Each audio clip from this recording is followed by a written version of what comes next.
사람들은 말합니다. 사람은 속이 중요하지, 겉모습이 뭐가 중요하냐고. 하지만 실제 삶은 다릅니다. 젊을 때는 일하면서 성실함, 책임감, 마음 씀씀이로 평가받습니다. 하지만 60대 이후에는 대부분의 사람과 새로운 관계가 짧은 순간에 결정됩니다. 병원에서 처음 마주치는 의사, 간호사, 동네에서 처음 보는 가게 사장님, 관리사무소 직원, 자녀의 배우자, 가족, 경조사 자리에서 만나는 사람들. 이 짧은 순간의 인상이 내가 받을 대우의 절반 이상을 좌우합니다.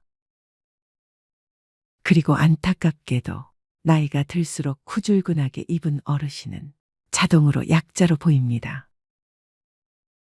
특히 돈이 넉넉지 않을수록 옷차림은 더 큰 역할을 합니다. 왜냐하면 경제력 대신 이미지가 나를 보호해주는 마지막 장벽이 되기 때문입니다. 천천히 이야기해 보겠습니다. 먼저 댓글에 여러분들이 자주 입으시는 옷 스타일도 적어주세요. 나는 그날을 잊지 못합니다. 어쩌면 내 인생이 조용히 기울기 시작한 순간이 바로 그날이었는지도 모릅니다. 우체국 앞 벤치에 앉아있던 나는 평소처럼 헐렁한 추리닝 바지와 목이 늘어난 반팔 티셔츠, 여름 내내 집 앞 편의점만 오가며 입어 색이 바랜 카키색 점퍼를 걸치고 있었습니다. 나에게 옷은 중요한 것이 아니었습니다. 먹고 살기 바쁘고 아이들 키우느라 정신없고 나이가 들면서는 사람들 만날 일도 거의 없어지니 그냥 편하면 됐지라고 생각했습니다. 그러던 어느 날 나는 우체국 창구에서 아주 작은 무시를 당했습니다. 정확히 말하면 그 직원이 나를 무시했다기보다 나를 하나의 사람이 아니라 그저 관리 안 된 어르신으로 본 그 눈빛이 내 가슴을 살짝 긁고 지나갔습니다. 그때 깨달았습니다. 사람들은 나이 든 사람의 속을 보기 전에 겉을 봅니다. 그리고 나는 지금 겉을 통해서조차 존중받지 못하는 모습이 되어 있었습니다. 무시당하는 건 상황이 아니라 이미지였습니다. 우체국 창구 직원은 내 서류를 받자마자 아주 짧은 한숨을 내뱉었습니다. 아저씨, 이거 주소 잘못 써서 다시 쓰셔야 해요. 다음 분 먼저 받겠습니다. 말투도 문제였지만 그의 표정을 나는 잊지 못합니다. 마치 설명해도 못 알아듣겠지라고 생각하는 표정이었습니다. 불친절이라기보다 포기된 친절에 가까웠습니다. 그때 뒤에 서 있던 40대 중반의 남자가 말했습니다. 아저씨, 여기 앉아서 천천히 쓰세요. 제가 뒤로 가겠습니다. 그 말투는 분명 친절했지만 그 친절마저 배려가 아니라 측은함의 성격이 묻어 있었습니다. 그 순간 깨달았습니다. 내가 허술하게 보이면 사람들은 나를 약자로 대합니다. 약자로 보이면 단정한 설명도, 친절한 대화도, 동등한 존중도 받기 어렵습니다. 옷이 전부는 아니지만 옷은 첫인상의 70%를 결정한다는 말은 우리 같은 60대에게 더 잔인하게 적용됩니다. 며칠 뒤 나는 딸아이 집에 갔습니다. 손주를 보러 가는 길이었는데 딸은 내 모습을 보자마자 이렇게 말했습니다. 아빠, 옷이 왜 그래요? 아빠가 요즘 이렇게 입고 다니면 사람들이 아빠를 무시해요. 나는 괜히 발끈했습니다. 아빠가 옷 때문에 무시당할 나이냐? 하지만 딸은 조용히 말했습니다. 아빠가 옷을 대충 입고 다니면 사람들이 아빠에게 불친절해져요. 그게 너무 속상해요. 그 말이 이상하게 마음을 찔렀습니다. 딸에게서조차 걱정이라는 이름의 서글픈 감정이 느껴졌기 때문입니다. 나는 나라는 존재가 이미 누군가의 마음속에서 쓸쓸한 이미지로 굳어지고 있음을 알게 되었습니다. 그날 집에 돌아오며 결심했습니다. 내가 돈이 없는 건 어쩔 수 없지만 사람들에게 가난해 보일 필요는 없지 않습니까? 나는 존중받을 나이고 존중받아야 할 사람입니다. 그날 이후로 나는 옷을 공부하기 시작했습니다. 그러다 놀라운 사실을 알게 되었습니다. 많은 분들이 이렇게 말합니다. 내 형편의 옷이 무슨 소용입니까? 그냥 편하면 됐지. 하지만 옷은 자존심이 아니라 존중받을 최소한의 장치입니다. 사람들은 옷을 통해 이렇게 추측합니다. 깔끔한 옷, 이분은 자기 관리가 되는 분이구나. 구겨지고 해진 옷, 생활이 어려우신가. 색이 바랜 티셔츠, 대충 사시는 분인가 보다. 그리고 이 판단은 행동으로 이어집니다. 나이를 먹는 순간 우리는 이미 사회의 무게를 지고 살아갑니다. 그런데 옷차림까지 엉망이면 사회가 주는 대우는 더 가혹해집니다. 돈이 없어도 깔끔한 옷 하나만 잘 갖추면 이분은 삶을 스스로 챙기는 분이구나 라는 메시지가 전달됩니다. 나는 동네 문화센터에서 무료 패션 특강을 들은 적이 있습니다. 강사 박은호 씨는 20년 동안 국내외 브랜드에서 시니어 패션만 연구해온 전문가였습니다. 내가 손을 들고 물었습니다. 선생님, 솔직히 말해주세요. 나이 든 사람은 옷 잘 입어도 티가 안 난다는데 정말 효과가 있나요? 박 강사는 단호하게 말했습니다. 효과 있습니다. 아주 크게요. 옷은 나이 들수록 존중받는 최소 조건입니다. 그는 이유를 이렇게 설명했습니다. 첫 번째, 나이가 들수록 약자 이미지가 붙기 쉽습니다. 두 번째, 깔끔한 옷차림은 관리되는 사람이라는 신호입니다. 세 번째, 가난한 이미지가 붙으면 서비스 질이 떨어집니다. 네 번째, 단정한 외모는 건강해 보이는 효과가 있습니다. 그는 마지막에 이렇게 말했습니다. 시니어에게 옷은 취향이 아니라 권리예요. 그 말은 내 마음 깊숙이 박혔습니다. 조금만 바꿔도 사람들은 당신을 다르게 대합니다. 박 강사는 우리에게 돈이 없을수록 꼭 사야 하는 5가지 옷을 알려주었습니다. 그 내용을 제 방식대로 정리해 지금 알려드리겠습니다. 1. 핏이 맞는 바지 한 벌입니다. 가격보다 중요한 것은 허리 엉덩이 길이입니다. 낙낙한 일자 핏이면 깔끔해 보임 효과가 생깁니다. 색상은 검은색 또는 진한 네이비면 충분합니다. 2.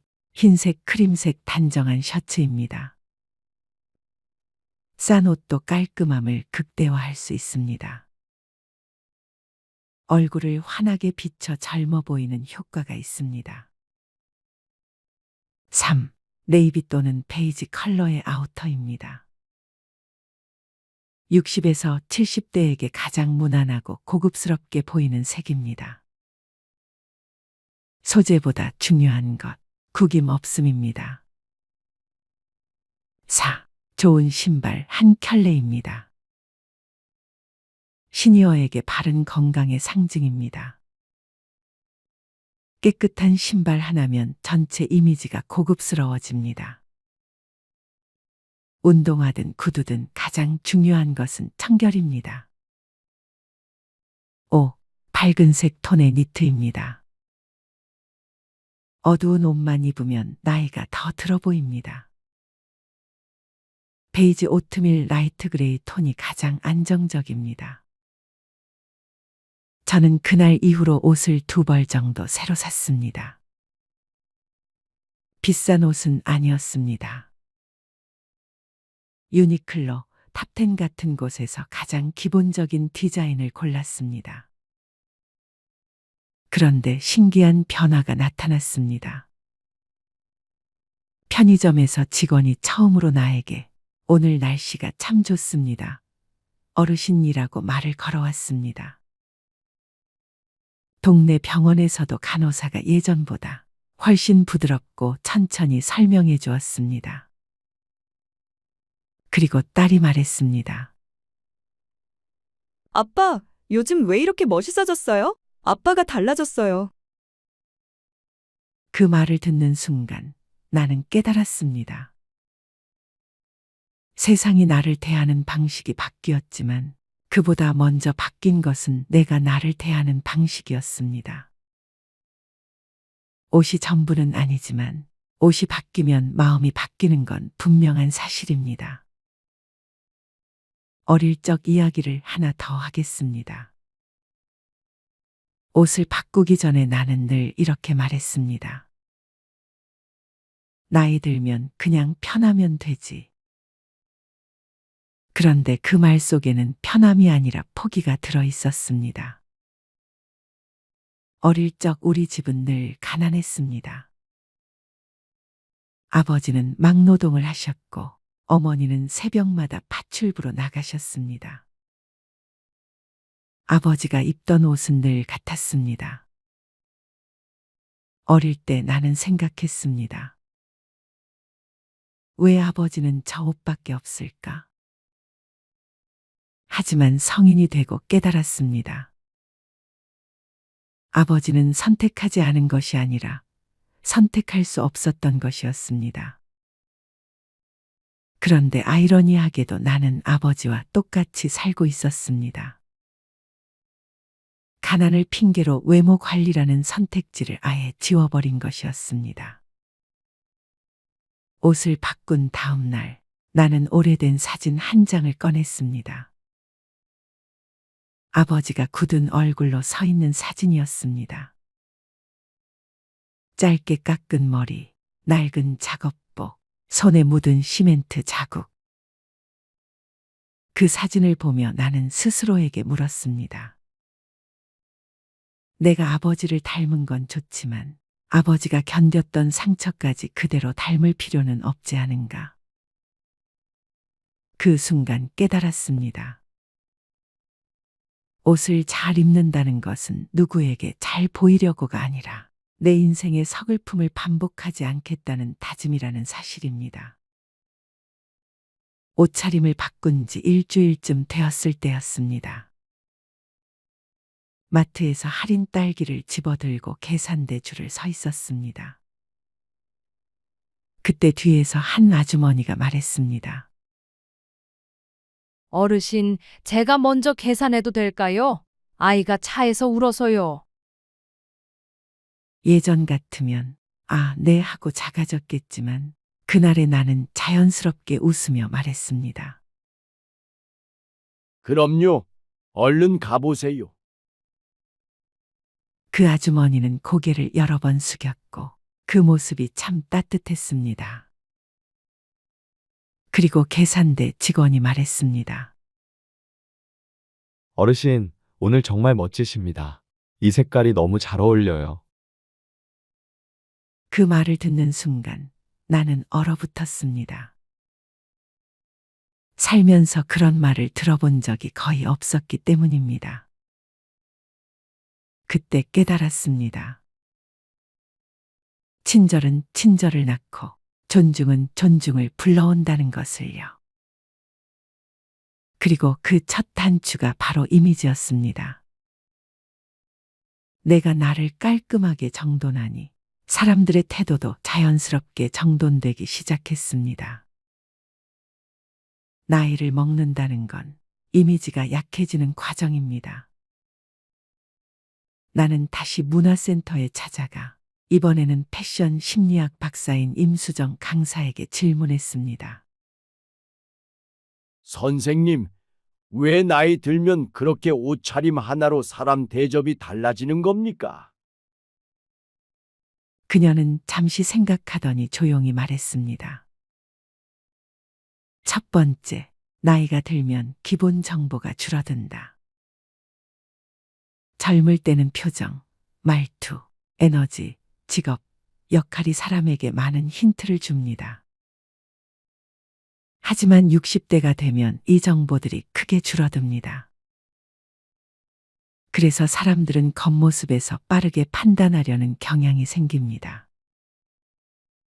두 번째, 깔끔한 노인은 힘 있는 노인으로 인식된다. 세상은 약해 보이는 사람을 가장 먼저 배제합니다. 반대로 깔끔한 옷차림과 정돈된 인상은 이 사람은 자기 삶을 컨트롤할 힘이 있다는 신호입니다. 세 번째, 본인을 챙길 수 있는 사람은 위험하지 않은 사람. 시니어가 깔끔하면 사람들은 더 편안해지고 대화하려 합니다. 반대로 허술하면 상대도 긴장하고 빨리 대화를 끝내려 합니다. 임 박사는 마지막으로 이렇게 말했습니다. 옷차림은 나이 든 사람에게 존중받기 위한 최소한의 언어입니다. 나는 그 말을 들으며 내 지난 10년의 표정을 떠올렸습니다. 누군가에게 말 걸기 부끄러워 편의점에서 조용히 계산만 하던 나. 지하철에서 자리가 나도 괜히 눈치 보던 나. 사실 문제는 세상보다 내가 나를 약자로 취급하고 있었다는 걸 깨달았습니다. 어느 날 딸이 말했습니다. 아빠, 요즘 왜 이렇게 옷 잘 입어요? 그리고 요즘 표정도 달라졌어요. 나는 웃으며 말했다. 옷이 바뀌니까 사람들이 나를 대하는 것도 바뀌더라. 딸은 눈시울이 붉어졌습니다. 아빠가 저렇게 다니면 저도 마음이 놓여요. 아빠가 더 대접받고 사셔야죠. 그날 나는 딸의 그 말 한마디가 내 인생에서 들은 가장 따뜻한 칭찬 가운데 하나라는 걸 깨달았습니다. 60대 이후 가장 큰 리스크는 외로움, 무력감, 의욕 상실입니다. 그런데 사람은 신기하게도 겉모습을 바꾸면 마음이 먼저 달라집니다. 단정히 옷을 입으면 외출하고 싶은 마음이 생기고, 외출하면 새로운 경험이 생기고, 경험은 사람을 젊게 만듭니다. 옷은 단순한 꾸밈이 아니라 내 삶이 아직 끝나지 않았다는 선언입니다. 60대 이후 돈이 없을수록 옷이라도 잘 입어야 하는 이유는 단순합니다. 세상은 나에게 주는 시선에서부터 이미 불공평하기 때문입니다. 그 불공평을 조금이라도 줄이고 나를 지키고 존중받고 더 편안한 노년을 살기 위한 가장 쉽고 빠른 방법이 바로 옷차림입니다. 돈이 없어서 옷을 잘 입어야 하는 것이 아니라 돈이 없을수록 나를 지키기 위해 옷을 잘 입어야 하는 것입니다. 옷을 바꾼 뒤 저는 스스로에게 묻기 시작했습니다. 나는 내가 어떤 사람이고 싶은가? 어릴 적부터 가난했고 남들에게 함부로 대우받아도 그저 참고 살았습니다. 하지만 이제는 알겠습니다. 옷을 잘 입는다는 것은 세상 앞에서 나 자신을 포기하지 않겠다는 선언입니다. 돈은 없을 수 있습니다. 기회가 없을 수도 있습니다. 하지만 존중받을 권리만큼은 누구도 빼앗을 수 없습니다. 그 권리를 지키는 가장 쉬운 방법, 가장 빠른 방법, 가장 확실한 방법이 바로 옷입니다. 옷이 바뀌면 시선이 바뀌고, 시선이 바뀌면 대우가 바뀌고, 대우가 바뀌면 마음이 바뀌고 마음이 바뀌면 삶이 바뀝니다. 저는 이제 매일 아침 셔츠의 단추를 잠그며 다짐합니다. 나는 오늘도 존중받을 자격이 있다. 그리고 그 다짐은 언제나 옷에서 시작됩니다. 원로 패션 디자이너 문경희 여사는 나이 들수록 옷차림은 화사하게 연출하는 것이 멋쟁이 할머니가 되는 비결이라고 말했습니다. 국제복장학원 출신으로 앙드레 김과 동문수학했던 문경의 여사님의 앙코르 세대의 패션 코디법을 알려드리겠습니다. 먼저 밝은 색상을 포인트로. 젊어서는 회색이나 검정 등 무채색이 세련된 느낌을 줄 수 있지만 나이 들어서는 무채색을 절대 피해야 합니다. 그렇지 않아도 피부색이 칙칙해지고 주름이 느는 데다 체구도 왜소해져 전체적으로 무기력한 인상을 주는데 무채색은 이런 느낌을 부각시킵니다. 명도가 강한 밝은 주황이나 분홍 등 화사한 색상을 포인트로 활용하면 얼굴에 활기를 더해줘 젊어 보입니다. 두 번째, 바지는 되도록 멀리한다. 노인들은 전체적으로 자세가 구부정해지면서 다리도 휘거나 벌어져 무릎 사이가 뜨게 됩니다.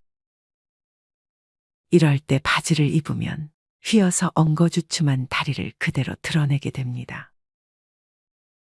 치마를 입으면 출산과 육아로 처진 엉덩이도 가려주고 휜 다리선도 감춰주므로 일석이조입니다. 다리가 굵거나 못생겨서 노출이 꺼려진다면 치마 길이를 길게 해줍니다. 세 번째, 발목을 잡아주는 신발을. 요즘 발목 혹은 종아리까지를 끈으로 칭칭 동여매는 스타일이 유행인데 이런 것은 노인들에게도 권할 만한 아이템입니다.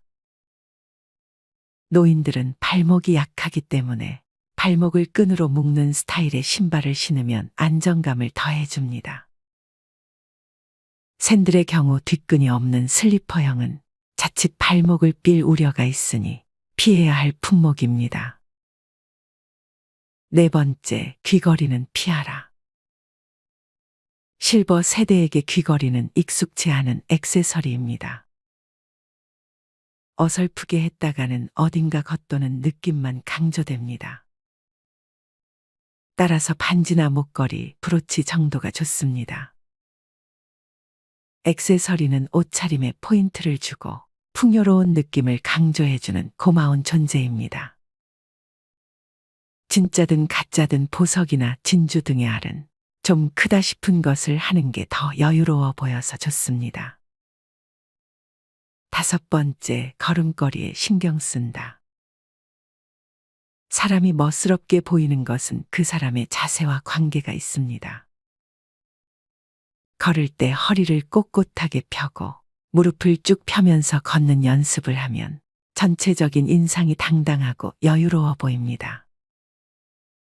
보도블록을 걸을 때 블록의 선을 따라 일직선으로 걷도록 의식적으로 노력을 하면 많은 도움이 됩니다. 허리디스크 환자들이 애용하는 허리밴드를 착용하고 걷는 것도 효과가 있습니다. 문 여사는 멋쟁이가 되기 위해서는 맵시 있는 옷차림 못지않게 젊은이들의 모범이 되려는 태도도 중요하다고 말합니다. 아무리 비싼 유명 브랜드를 입어도 안 예뻐 보이는 노인도 많아요. 나 노인 입네 하고 지하철에서 줄 서는데 새치기 하고 무조건 대우받기만 바라면 아름답지 못해요. 품위를 유지하기 위해 스스로 노력해야 정말 골든에이지가 되는 거예요 라고 말합니다. 워싱턴 대학교의 심리연구팀의 논문에 따르면 평소 입는 옷차림에 따라 자산이 10배에서 최대 100배 이상 벌어진다고 합니다. 현대 인상학자들의 연구에 따르면 옷을 잘 입는 사람은 사람들의 동의나 승낙을 쉽게 얻어내지만 그렇지 않은 사람들에게는 이것이 아주 어렵다고 합니다. 그만큼 옷이나 액세서리는 여러분의 능력에 큰 영향을 줍니다.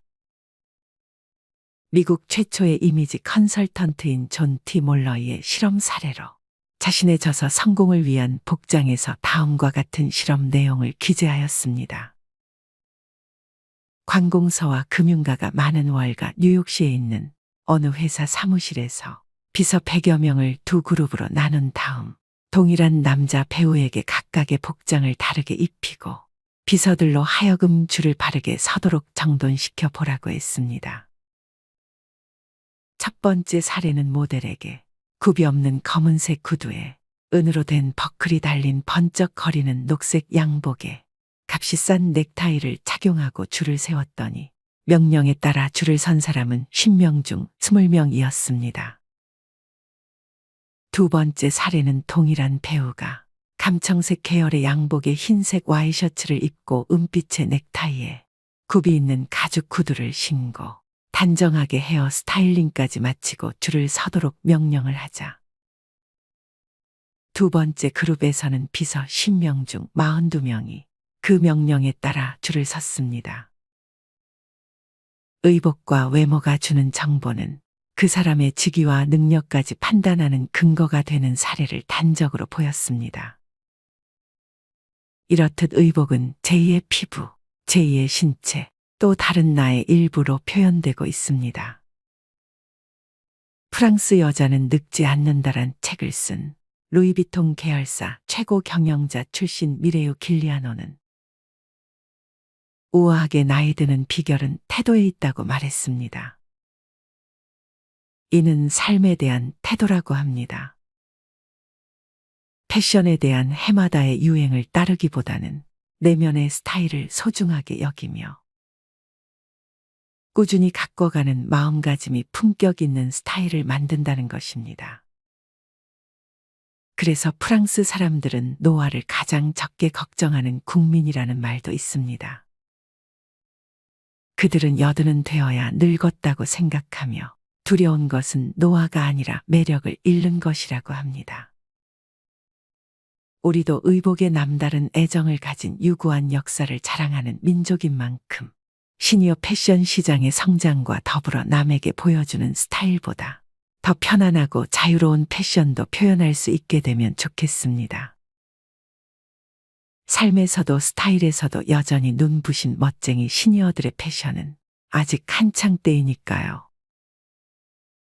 마지막으로 아름답게 늙어가는 지혜를 들려드리겠습니다. 늘 감사하자. 그리고 또 감사하자. 늘 기도하자. 그리고 또 기도하자. 항상 기뻐하자. 그리고 또 기뻐하자. 이웃을 사랑하자. 늙음을 자연스럽게 맞이하자. 인간답게 죽는 모습을 자식들에게 보여주자. 음식은 소식을 하자. 방문을 자주 열고 샤워를 자주 하자. 몸을 단정히 하고 항상 화장을 하자. 구취, 채취에 신경을 쓰자. 옷차림은 밝게, 속옷은 자주 갈아입자. 외출할 때는 항상 긴장하자. 젊은 사람 가는데 동행하지 말자.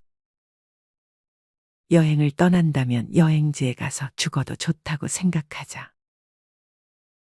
도와줄 수 없다면 이사를 가거나 대청소를 할 때 자리를 피해주자. 후덕한 늙은이가 되자. 즐거워지려면 돈을 베풀자. 그러나 돈만 주면 된다는 생각은 말자. 일을 시킬 때는 자식보다 직업적인 사람을 쓰자. 일을 시키고 잔소리하지 말자. 할 수 없는 일은 시작도 하지 말자. 스스로 돌볼 수 없는 동물은 기르지 말자. 사진 감사패, 내 옷은 정리하고 가자. 잠깐 만나 하는 말은 귀에 담아두지 말자. 가끔 오는 식구보다 매일 보살펴주는 주위 사람에게 감사하자. 남의 생활에 참견 말자. 몸에 좋다고 아무 약이나 먹지 말고 남에게 권하지 말자. 의사를 정확하게 말하고 겉과 속이 다른 표현을 하지 말자. 어떤 상황에도 남을 헐뜯지 말자. 일하고 공치사하지 말자. 모든 일에 감사하는 마음을 갖자. 마음과 다른 인사치레는 하지 말자. 요청하지 않으면 충고하지 말자. 나의 괴로움이 제일 크다고 생각하지 말자. 편한 것 찾지 말고 외로움을 만들지 말자. 늙은이라고 냉정히 대해도 화내지 말자. 자식들이 무시하더라도 심각하게 생각하지 말자. 친구가 먼저 죽어도 지나치게 슬퍼하지 말자. 고독함을 이기기 위해 취미생활과 봉사활동을 하자. 젊었을 때보다 더 많이 움직이자. 늙으면 시간이 많으니 항상 운동하자. 당황하지 말고 성급해하지 말고 뛰지 말자. 체력, 기억력이 왕성하다고 뽐내지 말자. 일찍 자고 일찍 일어나는 버릇을 기르자. 혼자 지내는 버릇을 키우자. 남이 나를 보살펴 주기를 기대하지 말자. 남이 무엇인가 해줄 것을 기대하지 말자. 무슨 일이든 자기 힘으로 하자. 죽는 날까지 일거리가 있다는 것을 최고의 행복이라고 생각하자. 늘 감사하자. 그리고 또 감사하자. 늘 기도하자. 그리고 또 기도하자. 항상 기뻐하자. 그리고 또 기뻐하자. 이웃을 사랑하자. 늙음을 자연스럽게 맞이하자. 인간답게 죽는 모습을 자식들에게 보여주자. 음식은 소식을 하자. 방문을 자주 열고 샤워를 자주 하자. 몸을 단정히 하고 항상 화장을 하자. 구취, 채취에 신경을 쓰자. 옷차림은 밝게, 속옷은 자주 갈아입자. 외출할 때는 항상 긴장하자. 젊은 사람 가는데 동행하지 말자. 여행을 떠난다면 여행지에 가서 죽어도 좋다고 생각하자. 도와줄 수 없다면 이사를 가거나 대청소를 할 때 자리를 피해주자. 후덕한 늙은이가 되자. 즐거워지려면 돈을 베풀자. 그러나 돈만 주면 된다는 생각은 말자. 일을 시킬 때는 자식보다 직업적인 사람을 쓰자. 일을 시키고 잔소리하지 말자. 할 수 없는 일은 시작도 하지 말자. 스스로 돌볼 수 없는 동물은 기르지 말자. 사진 감사패, 내 옷은 정리하고 가자. 잠깐 만나 하는 말은 귀에 담아두지 말자. 가끔 오는 식구보다 매일 보살펴주는 주위 사람에게 감사하자. 남의 생활에 참견 말자. 몸에 좋다고 아무 약이나 먹지 말고 남에게 권하지 말자. 의사를 정확하게 말하고 겉과 속이 다른 표현을 하지 말자. 어떤 상황에도 남을 헐뜯지 말자.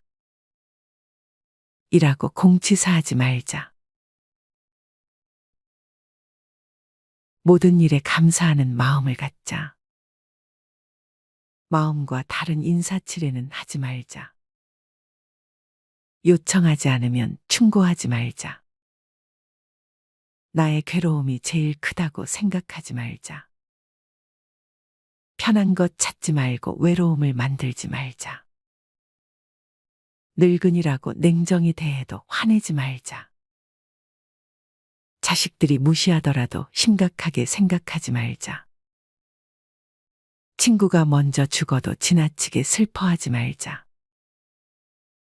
고독함을 이기기 위해 취미생활과 봉사활동을 하자. 젊었을 때보다 더 많이 움직이자. 늙으면 시간이 많으니 항상 운동하자. 당황하지 말고, 성급해하지 말고, 뛰지 말자. 체력, 기억력이 왕성하다고 뽐내지 말자. 일찍 자고 일찍 일어나는 버릇을 기르자. 혼자 지내는 버릇을 키우자. 남이 나를 보살펴 주기를 기대하지 말자. 남이 무엇인가 해줄 것을 기대하지 말자. 무슨 일이든 자기 힘으로 하자. 죽는 날까지 일거리가 있다는 것을 최고의 행복이라고 생각하자.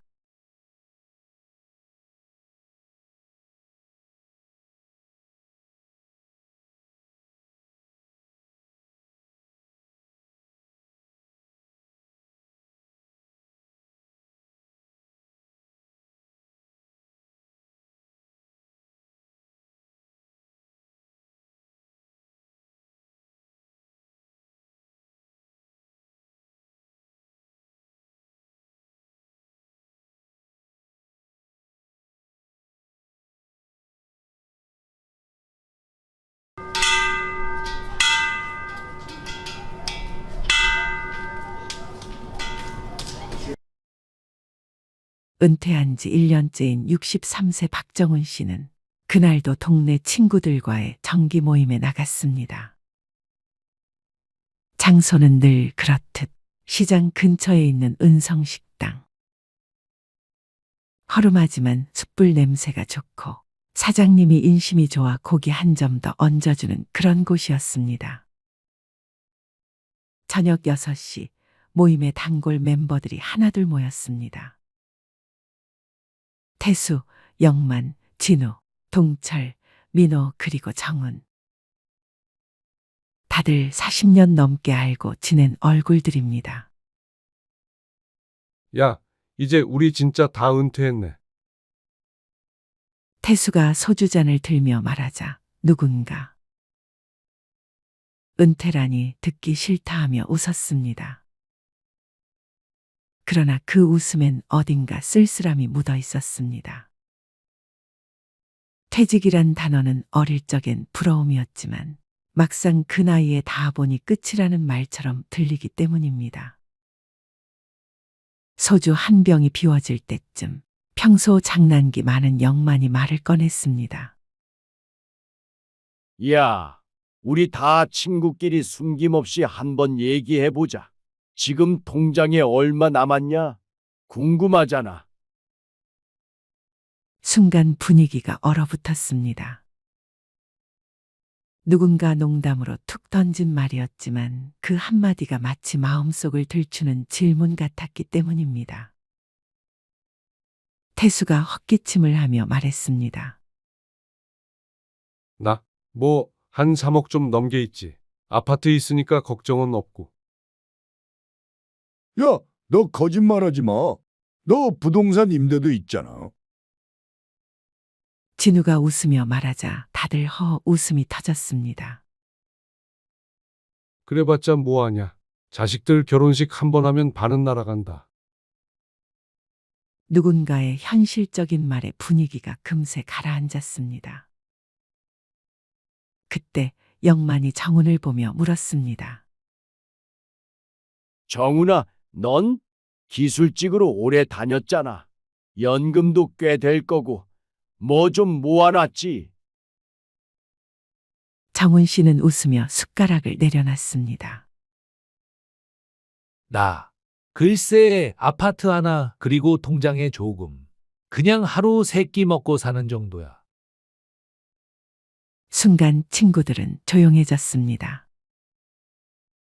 누구도 더 묻지 않았지만 그 침묵 속엔 각자의 불안이 숨어 있었습니다. 모임이 끝난 밤, 정훈 씨는 집으로 돌아오며 혼잣말을 했습니다. 왜 나이 들면 꼭 통장 얘기가 나오는 걸까? 퇴직 전엔 누가 얼마 버는지 신경도 쓰지 않았습니다. 그런데 은퇴 후엔 누가 얼마나 모았는가가 자존심이자 존재의 기준이 되어버린 듯 했습니다. 그날 밤, 정훈 씨는 오랜만에 자신의 통장을 꺼내봤습니다. 잔액은 1억 6천만 원. 은퇴 당시엔 충분하다고 생각했지만 1년 사이 줄어드는 속도가 너무 빨랐습니다. 연금으로 들어오는 돈은 월 120만 원 남짓. 관리비, 식비, 아내 약값, 손주 용돈 그렇게 쓰고 나면 손에 남는 게 없었습니다. 정훈 씨는 조용히 한숨을 내쉬었습니다. 이게 평생 일한 결과인가? 그 후 몇 달 동안 모임은 예전 같지 않았습니다. 한 달에 한 번 모이던 친구들이 하나둘 빠지기 시작했습니다. 태수는 식당에 오지 않았습니다. 사업 정리하느라 바쁘다는 말만 남겼습니다. 그의 아내가 건강이 안 좋다는 소식도 들려왔습니다. 영만은 그 사이 차를 바꿨습니다. 퇴직했는데 한 번쯤은 좋은 차 타보고 싶더라라며 하이브리드 SUV를 자랑했지만 3개월 후 그 차는 중고 사이트에 올라왔습니다. 진우는 장남 결혼 자금으로 8천만 원을 보탰고 그 후엔 늘 말이 줄었습니다. 밥값을 낼 때마다 이번엔 내가 낼게 하던 그가 이젠 나중에 보자 하고 자리를 피했습니다. 정훈 씨는 깨달았습니다. 은퇴란 수입이 끊기고 관계가 변하는 시기구나. 그즈음 정훈 씨는 아내의 권유로 구청 평생학습관에 시니어 재무관리 과정을 신청했습니다. 첫날 강사는 칠판에 이렇게 썼습니다. 노년의 불안은 돈이 없어서가 아니라 돈을 다루는 기준이 없기 때문입니다. 그 한 문장이 정훈 씨의 마음을 때렸습니다. 강사는 이어 말했습니다. 돈을 모으는 기술보다 돈을 천천히 쓰는 기술이 더 중요합니다. 돈을 한 번에 써버리면 인생의 속도가 함께 달려가 버리거든요. 그날 강의에서 정훈 씨는 처음으로 생활비 구조표를 만들었습니다. 식비, 공과금, 의료비, 취미비, 경조사비. 이렇게 구분하자 불필요한 지출이 한눈에 보였습니다. 특히 체면 비용이라는 항목이 문제였습니다. 친구 생일, 결혼식, 회비, 명절 선물 등. 그 한 줄에서 매달 30만 원 이상이 빠져나가고 있었습니다. 강사는 이렇게 말했습니다. 은퇴 후 3년은 적응기입니다.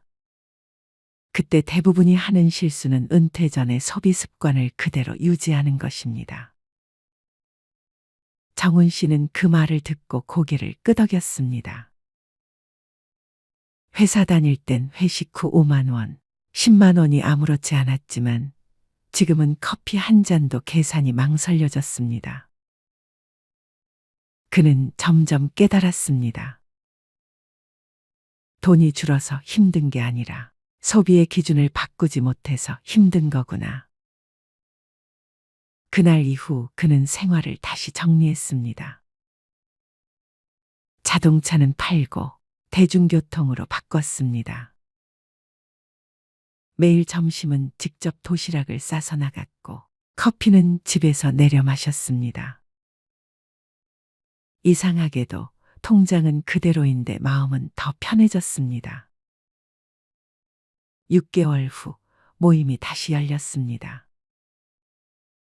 이번엔 고깃집 대신 구청 근처 카페였습니다. 태수가 먼저 도착해 있었습니다. 얼굴은 좀 수척했지만 웃음은 여전했습니다. 야, 나 요즘 아내랑 산책해. 하루에 10,000보씩 걷는다. 그게 제일 큰 연금이더라. 모두 웃었습니다. 진우도 말했습니다. 나 이번에 도서관에서 일 시작했어. 책 정리하고 애들이랑 얘기하고 하루 일당은 작지만 마음은 젊어져. 영만이 커피를 마시며 말했습니다.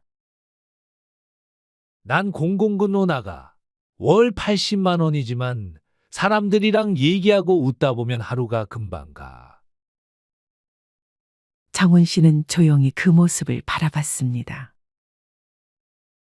이 사람들 예전보다 훨씬 행복해 보인다. 이야기 후반부 정훈 씨는 강연에서 배운 말을 떠올렸습니다. 은퇴 후 진짜 부자는 돈이 많은 사람이 아니라 불안하지 않은 사람이다. 그는 그 문장을 노트에 써두었습니다. 불안은 잔고가 아니라 마음에서 시작된다는 걸 알았기 때문입니다. 노후의 평화는 숫자에서 오는 게 아니었습니다. 그건 소비를 통제하는 능력, 관계를 정리하는 용기, 그리고 시간을 의미 있게 쓰는 습관에서 비롯되었습니다. 정훈 씨는 3가지 자산을 다시 세웠습니다. 첫 번째, 건강 자산. 매일 아침 7시 동네 공원에서 30분 걷기. 그걸 내 몸에 이자 붙이는 시간이라 부르며 꾸준히 실천했습니다. 두 번째, 관계 자산. 나를 불편하게 만드는 사람과는 거리를 두자. 그 기준을 세운 후 그는 인간관계가 훨씬 단순해졌습니다. 세 번째, 시간 자산. 매주 한 번 지역 아동센터에 가서 아이들에게 기술을 가르쳤습니다. 은퇴 후에도 필요한 사람이 되고 싶다. 그것이 그의 새로운 목표가 되었습니다. 그해 겨울 정훈 씨는 같은 강좌의 동기들과 봉사활동을 나갔습니다.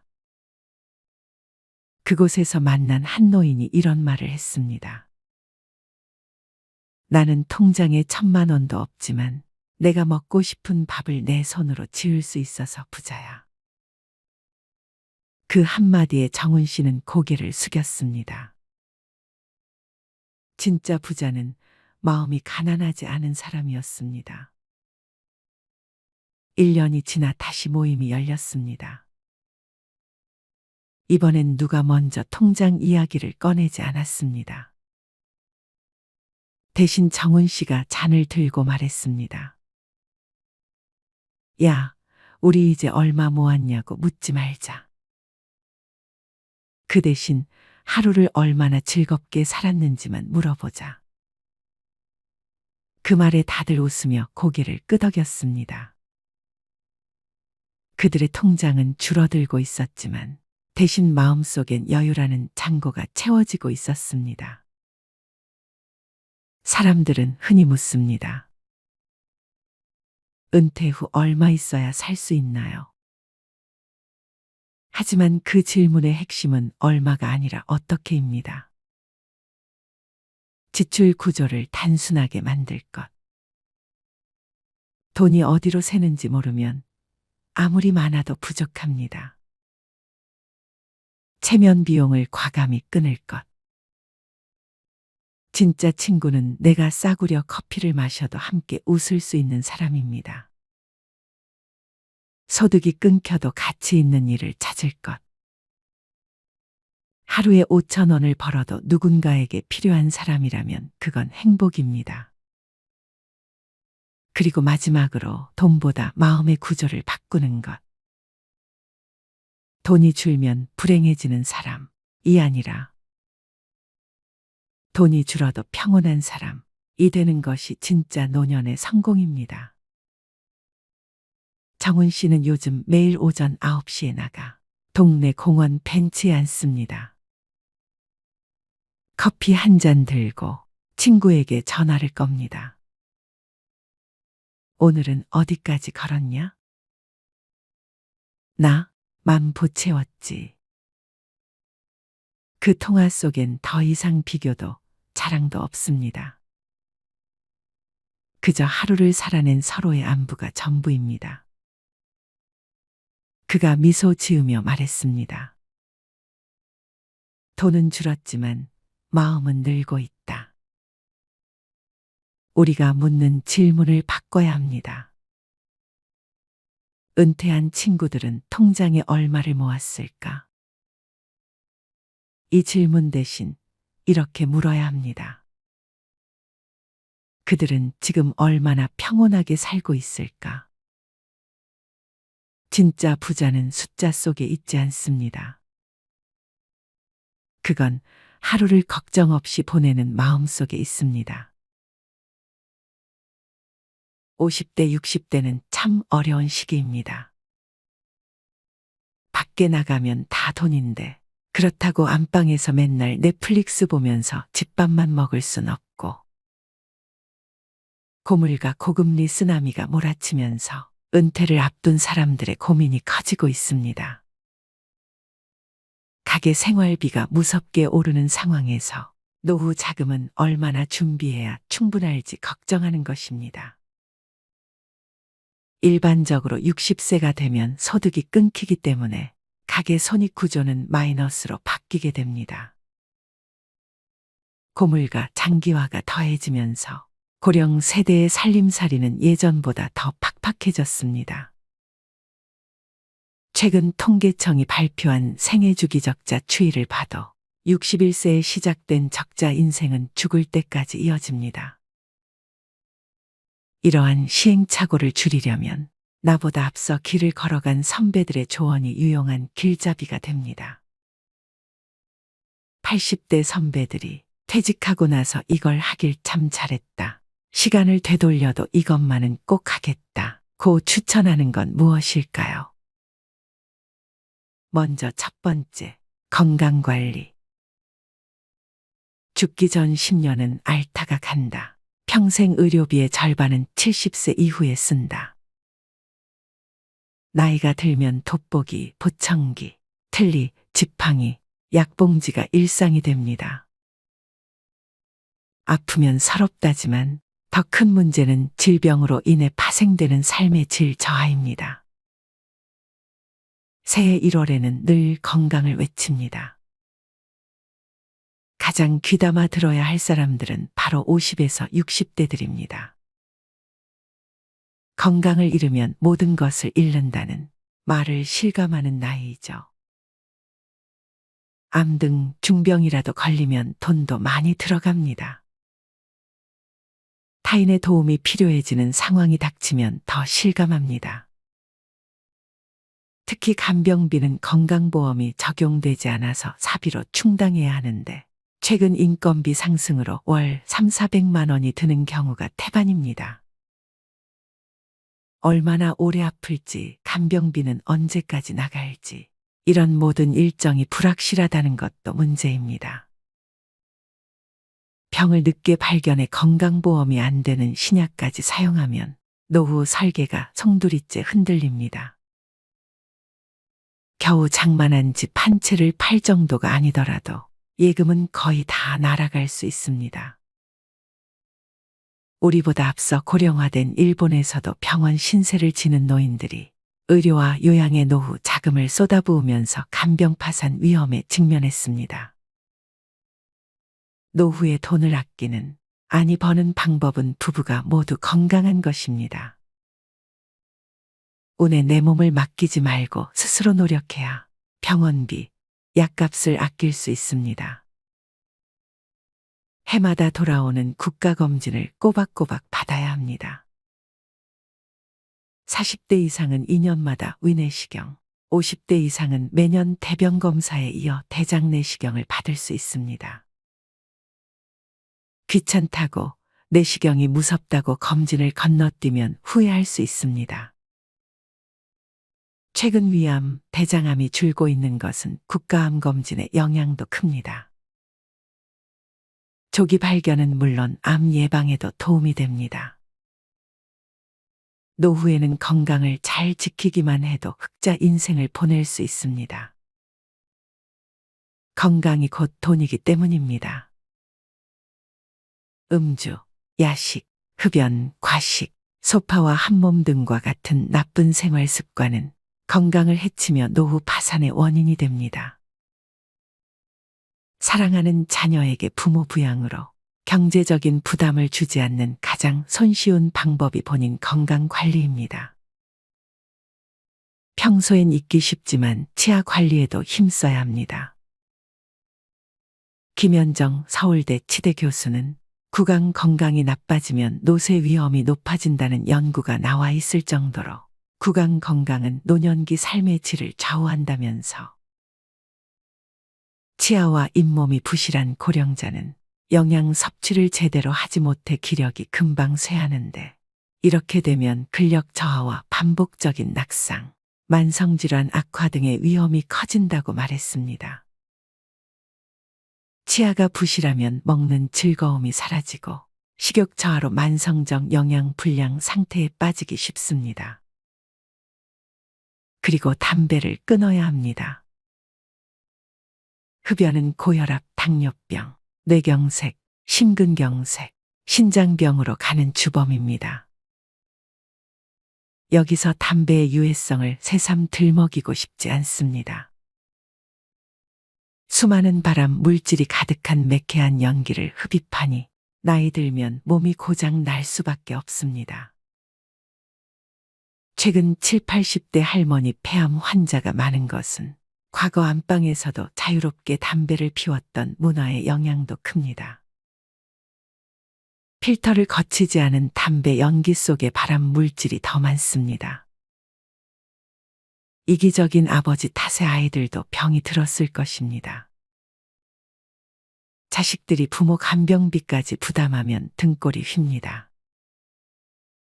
치매도 본인이 노력하면 막을 수 있는 혈관성 치매가 30%가 넘습니다. 뇌졸중 후유증이 혈관성 치매입니다. 50, 60대는 건강한 노년으로 가는 갈림길입니다. 자녀를 위해서라도 내 건강을 살펴야 합니다. 수억 원이나 되는 폐암 신약을 사기 위해 살고 있던 집까지 팔았다는 얘기에 한숨이 절로 나옵니다. 노후 대책으로 가장 중요한 것은 부부의 건강을 지키는 것입니다. 두 번째, 퇴직금으로 인생 역전의 베팅. 일은 넘으면 힘 빠져서 돈 쓸 일도 별로 없을 텐데요. 노후 준비를 소홀히 하는 사람들의 변명은 이런 식입니다. 하지만 노년기에는 노부모 간병, 자녀 지원, 배우자 병환, 주택 수리 등 오히려 예상치 못했던 목돈 지출이 발생하기 쉽습니다. 이런 돌발 상황에 대비하려면 통장이 필요합니다. 잔고가 바닥나면 일하면 되잖아라고 생각할 수 있지만 건강이 나빠져서 예전처럼 돈을 벌지 못할 가능성이 높습니다. 젊었을 때 모아둘 거리라고 후회하지 않으려면 저축하는 습관을 몸에 익혀야 합니다.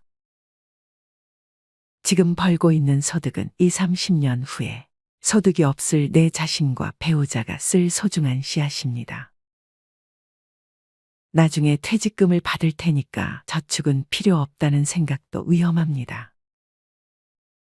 퇴직금을 일시금으로 받아서 주식이나 부동산 등에 투자하겠다는 유혹도 생길 수 있지만 성급히 결정하면 나중에 후회하기 쉽습니다. 나이 들어서 투자에 실패하면 젊을 때처럼 패자부활전이 어렵습니다. 힘들게 번 퇴직금은 놀리지 마세요라고 접근하는 사람은 100% 사기꾼이라고 생각하세요. 퇴직금은 일시금이 아니라 연금 형태로 받아야 절세 효과도 있어 유리합니다. 노년기에 투자를 하고 싶다면 미국 등 글로벌 우량지수에 연동되는 대표 금융상품에 한정하고 여행, 취미 등에 쓰는 돈도 예산 내에서 쓰는 게 좋습니다. 마지막으로 황혼의 나이에 무조건적인 자녀 지원은 독이 될 수 있습니다. 경제적으로 자립하지 못했다고 해서 계속 퍼주면 내 노후가 먼저 무너집니다. 자식에게 한 푼도 안 주면 맞아 죽지만 다 주면 굶어 죽고 밥만 주면 무서워 죽는다는 말은 우스갯소리이지만 속에 뼈가 있다는 걸 잊지 마세요. 세 번째, 자식한테 손 안 벌릴 만큼은 모아둬라. 노후 생활비는 평생 동일한 금액이 필요한 것이 아니라 나이가 들수록 점점 감소하는 경향을 보입니다. 은퇴 직후엔 바깥 활동이 여전히 왕성하기 때문에 은퇴 이전과 비교해 생활비는 비슷하게 듭니다. 그러나 나이가 들수록 외부 활동은 뜸해지고 배우자 사망 등의 변수도 생겨 가게 씀씀이는 점점 감소합니다. 80대엔 5, 60대에 쓰던 생활비의 절반만 있어도 충분하다는 은퇴 전문가도 있습니다.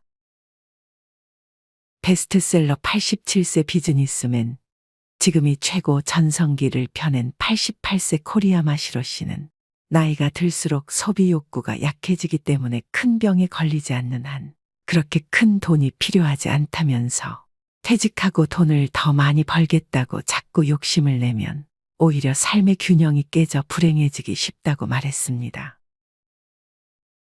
노후 자금은 얼마나 준비해야 할까? 설문조사에 참여한 80대 남녀들은 자식에게 손 벌리지 않을 정도의 저축은 해둬라 라고 했습니다. 이 밖에 연금만 갖고서 생활할 수 있게 미리 재무 설계에 힘쓰고 절약, 보험 가입, 대출 상환 등도 신경 쓰라고 조언했습니다. 70대 이하 후배들에게 권하고 싶은 투자 활동으로는 주식 투자가 최고로 뽑혔고 그 다음으로는 펀드, 연금, 일본 채권, 금투자, 해외 채권 등의 순이었습니다. 이렇게 80대들이 퇴직 후에 해서 참 좋았던 세 가지에 대해 알려드렸습니다. 그렇다면 부자들은 어떤 소비 습관을 가지고 있는지 지금 바로 알려드리겠습니다. 첫 번째로, 많이 버는 것보다 덜 쓰는 것이 중요합니다. 부자가 되기를 바라지만 그 방법을 알아봤을 때 부자들에게 해당하는 사람은 소수라는 사실을 알게 됩니다. 부자들은 덜 쓰는 방법을 통해 부자가 되는 경우가 더 많습니다. 돈을 버는 것보다 불필요한 지출을 줄이는 것이 더 중요하다고 말씀드립니다. 실제로 대부분의 부자들은 지출을 통제하는 절약 습관을 가지고 있답니다. 버는 돈보다 쓰는 돈이 적어야 부자가 될 수 있습니다. 잘 모아지지 않더라도 조금씩 돈이 쌓여 부자가 되고 있다는 사실을 명심하세요. 그래서 적은 돈부터 아끼는 습관을 기르는 것이 중요합니다. 두 번째로, 나가는 돈을 곱해서 생각하는 습관을 가져야 합니다. 많은 사람들은 물건을 샀거나 지출을 할 때 나가는 금액을 나눠서 생각하는 경향이 있습니다. 하지만 부자들은 나가는 돈을 곱해서 생각합니다. 예를 들어 기타 요금이 한 달에 13,500원이라면 한 달치인 것을 생각하는 게 아니라 12개월 동안 계산하여 16만 2천원인 것으로 생각하는 거죠. 이렇게 나가는 돈을 곱해서 생각하면 정확한 지출 기호를 확인할 수 있습니다. 쇼핑을 할 때도 필요한 물건만을 사게 되고 좀 더 정확한 지출을 할 수 있어요. 세 번째로, 미니멀 라이프를 실천하세요. 미니멀 라이프란 삶의 모든 것을 단순화시키는 것을 의미합니다. 적게 갖는 삶을 추구하는 것인데요. 필요한 최소한의 물건들만을 가지고 살기 때문에 집안이 깔끔해지고 마음의 여유가 생깁니다. 물건을 줄이기 때문에 가사노동 시간도 줄어들고 경제적으로도 절약이 가능하며 물건을 구매하는 시간과 에너지를 아낄 수 있습니다. 필요하지 않은 물건을 사지 않고 필요한 물건에만 돈을 쓰는 습관을 가지세요. 네 번째로 과다한 식재료 구매를 줄이세요. 장보기의 편리함과 다양한 상품들이 진열되어 볼거리를 자랑하며 또한 파격적인 가격의 혜택을 받고자 대형마트를 주기적으로 방문하는 것이 이제는 당연한 시대입니다.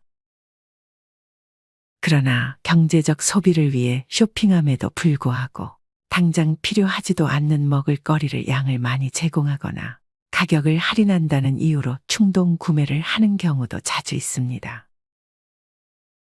뿐만 아니라 이렇게 집으로 가져온 식자재는 냉장고에 꽉꽉 채워두게 되며 결국 유통기한을 넘겨버려 먹지도 못하고 폐기 처분하게 된다면 불필요한 비용이 낭비되는 것입니다. 오늘부터는 주말마다 대형마트 대신에 요리를 위해 필요한 식자재가 있을 때마다 방문할 수 있는 우리 동네의 식료품점을 이용해보면 어떨까요? 볼거리는 부족하고 다양한 상품은 없지만 충분히 합리적인 가격을 제공하고 필요한 것은 대부분 구매할 수 있습니다. 또한 최근 들어 냉장고 파먹기가 유행인데요. 불필요하게 새로운 식자재를 구매하지 않고 냉장고에 보관된 재료만으로 요리를 함으로써 냉장고의 전기 소비 효율을 늘리고 쓸데없이 음식물을 버리는 일을 줄이는 것을 말합니다. 냉장고문에 보관된 식자재를 기록하거나 보관된 식자재로 만들 수 있는 음식을 적어 놓는 노하우를 비롯하여 각종 아이디어를 온라인상에서 얻을 수 있답니다. 이렇게 간단히 부자들의 소비 습관 4가지를 알아보았습니다. 혹자는 이미 부자라서 가치를 따질 수 있는 형편이 된다고 생각할 수도 있습니다.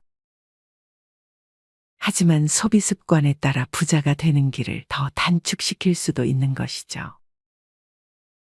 부자처럼 보이려고 애쓰지 말고 진짜 부자가 되려고 노력해 보세요. 많은 사람들이 겉으로 보기에 부자가 보이는 것을 추구하지만 이는 잘못된 마인드입니다. 진짜 부자들은 외부적으로 까만 소박한 생활을 하지만 내면에서는 여유와 깊이를 느낄 수 있습니다. 겉으로 보이려고 분에 넘치는 소비를 하는 것은 가짜 부자로 보이게 할 뿐입니다. 진짜 부자들은 소박한 생활을 유지하며 진정한 부자로 성장하는 것이 중요합니다. 이렇게 부자들의 소비 습관을 통해 부자가 되어가는 방법을 알아봤습니다. 아껴서 소비하는 습관을 부정적인 마인드로 생각하는 것이 아닌 하루하루 부자가 되어가는 가정으로 생각해 보세요. 사는 것을 아끼는 것이 후회하는 것보다 좋다는 사실을 명심해 주세요. 생활비가 부족하면 어떡하지? 퇴직 후의 삶에 대해 대다수 사람들은 돈 걱정부터 합니다. 하지만 80대 선배들은 노년엔 돈보다는 외로움이 더 문제라고 말합니다. 특히 직장에 평생 헌신하며 살아온 회사올인형 남성은 퇴직 후 사회적 고립에 괴로울 수 있는 만큼 지루한 고독감을 극복하는 방법을 알아야 한다는 것입니다. 설문에 참여한 80대 선배들은 노년 고독을 이겨낼 구체적인 방법으로 취미 활동에 참여한다, 지역 활동에 참여한다, 부부 대화를 자주 한다, 부부 가족 여행을 떠난다 등을 추천했습니다. 늙으면 부부밖에 없다는 말이 있다더니. 설문에 참여한 80대 응답자 10명 중 7명은 인생에서 소중히 생각했어야 할 사람은 누구인가라는 질문에 배우자라고 답했습니다. 퇴직 후 고독감을 없애기 위한 최고 방법은 재취업이라는 의견도 있습니다. 회사에 매일 가서 사람을 만나면 고독감은 저절로 해소된다는 것입니다. 또 출퇴근을 매일 하면 자연스럽게 건강도 유지되고 작게나마 수입도 생기니 그야말로 일석삼조입니다. 88세인 코리아 마시로 씨는 회사 정년은 회사가 정하는 것이라고 생각하지만 그럴 필요가 없다면서 일할 의욕이 있고 몸이 허락한다면 내 정년은 100세라는 생각이 필요하다고 말했습니다. 노후 전문가인 오오에 히데키 씨는 회사 올인형 남성들은 퇴직 후에 인간관계가 끊어지면 심각한 고독감에 우울증을 앓곤 한다면서 회사에서 친구라고 생각했던 사람들은 그저 직장 동료일 뿐이고 친구는 아니다라고 말했습니다. 퇴직 이후의 인간관계는 회사 다닐 때처럼 긴밀할 필요는 없고 널볕행, 넓고 얇고 행복하게이면 충분하다고 오오에 씨는 덧붙였습니다.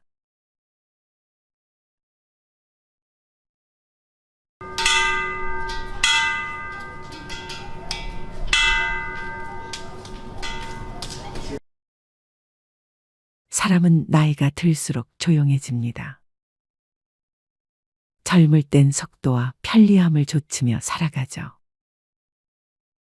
회사는 가까워야 하고 마트는 코앞이어야 하며 아이들 학교도 손 닿는 거리에 있어야 합니다. 그래서 대부분의 사람들은 아파트를 선택합니다. 반듯한 외관 관리가 잘 된 엘리베이터, 지하주차장, 헬스장과 커뮤니티. 젊을 때는 이런 것들이 삶의 품격을 높여주는 조건이었습니다. 하지만 어느 순간부터 그 품격이 피로로 변합니다. 엘리베이터에서 매번 마주치는 낯선 이웃에게 인사를 건네는 것도 귀찮고 층간소음에 시달리다 보면 내 집인데도 내 집이 아닌 기분이 듭니다. 그리고 어느 날 문득 이렇게 생각하게 되죠. 이제 조용히 나만의 공간에서 살고 싶다. 65세 정경자 씨 부부는 30년 동안 살던 신도시 아파트를 떠나 서울 외곽의 작은 빌라로 이사했습니다. 아파트 살 때는 이웃 간 단톡방이 제일 스트레스였어요. 누가 밤에 소리 낸다고, 누가 주차 삐뚤게 했다고. 그거 한번 터지면 며칠씩 시끄러워요. 나이 들면 그런 게 참 피곤하더라고요. 빌라로 이사 온 지 6개월이 지난 지금 경자 씨는 말합니다. 이제는 조용히 커피를 내려 마실 수 있어요. 문 밖에서 들리는 건 새소리뿐이에요. 사람의 마음은 나이 들수록 관계의 복잡함보다 고요한 독립을 원합니다. 젊을 때는 누가 옆에 있는 게 든든하지만 나이 들면 누가 옆에 있는 게 오히려 불편해집니다. 그 조용함을 가장 잘 보장해주는 곳이 바로 소형 빌라입니다. 아파트는 수백 세대가 모여 사는 하나의 작은 사회입니다. 규칙이 많고 누가 청소를 안 하면 불만이 터지고 엘리베이터 안에서 CCTV가 돌아갑니다. 편리하지만 감시받는 삶이기도 합니다. 반면 빌라는 세대 수가 적고 누가 사는지도 모르는 경우가 많죠. 좋게 말하면 자유롭고 현실적으로는 간섭이 적습니다. 이건 단순한 이웃관계의 거리 문제가 아니라 존중의 거리입니다. 누가 나를 신경 쓰지 않고 나도 누굴 신경 쓰지 않아도 되는 삶. 그게 바로 은퇴 이후 가장 필요한 여유입니다. 나이 들수록 공간의 온도가 정서에 미치는 영향은 커집니다. 아파트는 구조적으로 한쪽 면만 햇빛이 들어오기도 하고 고층일수록 바람이 세고 건조합니다. 그런데 빌라는 양창 구조가 많고 2에서 3층 높이라 햇살이 부드럽게 들어옵니다. 햇살이 잘 드는 집은 그 자체로 사람이 따뜻해집니다. 실제로 노년 우울증을 겪던 70대 박모 씨는 빌라로 이사한 뒤 약을 줄였다고 합니다. 아침에 커튼을 열면 햇살이 얼굴에 닿아요. 그때부터 기분이 달라집니다. 전에는 베란다 문을 열면 다른 아파트 벽밖에 안 보였는데 지금은 나무가 보여요. 공간이 마음을 바꿉니다. 빌라의 개방감과 자연 채광은 단순한 구조의 차이를 넘어 정서적 치유로 이어집니다. 이젠 걷는 게 운동이죠. 아파트에 살면 매일 엘리베이터를 기다립니다. 하지만 빌라에선 문만 나서면 바로 계단입니다. 나이 들어서 계단이 불편할 거라 생각하지만 오히려 그 적당한 불편이 건강을 지켜줍니다. 3층에 사는 김정호 씨는 매일 두세 번씩 오르내리며 자연스럽게 운동을 합니다. 운동하러 나가야지 하면 안 나가는데 집에 계단이 있으니까 매일 하게 돼요. 실제로 적당한 계단 오르내리기는 관절과 근육 유지에 좋습니다. 조금 불편하지만 내 몸을 움직이게 하는 집이야말로 나이 든 사람에게는 최고의 헬스장입니다. 은퇴 후엔 고정비가 부담입니다. 아파트는 편리하지만 관리비가 만만치 않습니다. 경비, 청소, 엘리베이터, 커뮤니티 운영비까지. 하지만 빌라는 내가 쓴 만큼만 내면 됩니다. 아파트에서 40만 원 내던 관리비가 빌라에선 10만 원으로 줄었다는 사례도 흔합니다. 정년퇴직 후 연금으로 생활하는 부부에게는 이런 고정비 절감이 큰 차이를 만듭니다. 이젠 매달 나가는 돈이 적으니까 마음이 편해요. 불필요한 시설이 없는 게 오히려 좋습니다.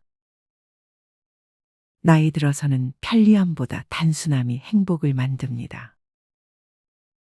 아파트에 살면 자연스럽게 비교가 생깁니다.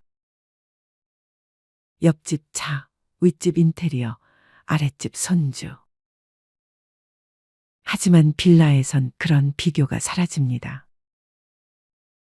누가 어떤 차를 타든 어떤 옷을 입든 신경 쓸 필요가 없죠.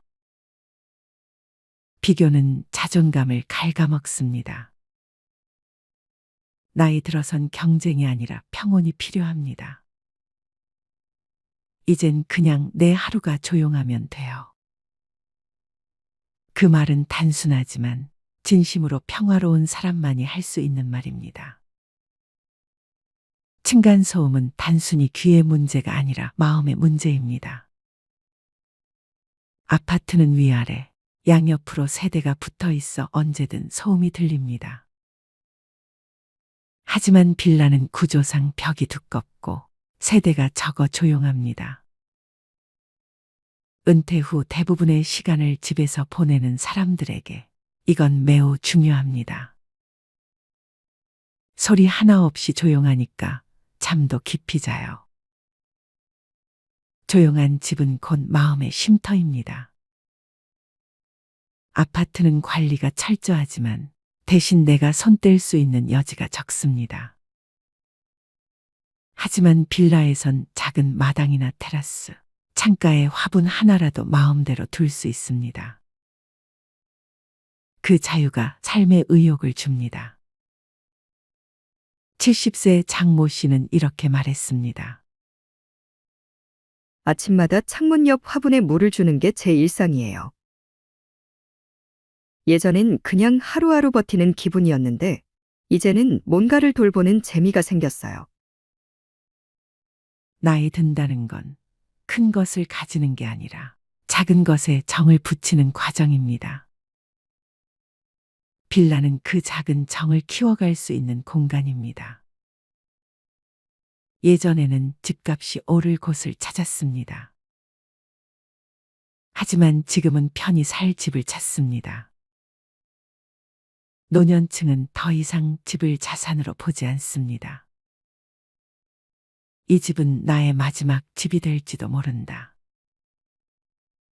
그렇게 생각하면 오르는 집보다 맞는 집이 더 중요합니다. 빌라의 장점은 화려하지 않습니다. 대단한 브랜드도 없고 편의시설도 많지 않죠. 하지만 그 단순함 속에 진짜 편안함이 있습니다.